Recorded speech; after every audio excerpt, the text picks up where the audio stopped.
काय नाव आहे तुमचं? दीपक मोतीरामजी करुंदे. आणि काय त्रास होता तुम्हाला सध्या?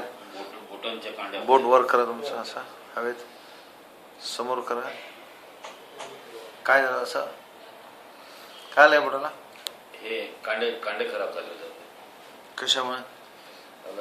डॉक्टर शैलेश देशमुखांनी सांगितलं होतं की गँग्रीन झाला त्यामुळे बोटं कापावं लागतं असं म्हटलं. आणि आता तुम्हाला किती वेळ झाला? काय त्रास होऊन राहिला? मला खूप या बोटांमध्ये काय म्हणजे खूप अशी आग पेटली होती विंचू चावल्यासारखी. आणि पण आपण जो डोस दिला त्या डोसमुळे अवघ्या अर्ध्या मिनिटामध्ये रिलॅक्स झालं. किती टक्के बरे आहे तुम्ही आता? 100 पैकी 100%. बरं, ठीक आहे. काही सांगायचं तुम्हाला? असं इतक्या लवकर होते का फायदा? नाही, मला तरी वाटतं की पुणे म्हणजे होमिओपॅथी सोडून पुण्याच पॅथीमध्ये इतका पॉवर्स नाही की इतका फास्ट रिझल्ट होईल. चला.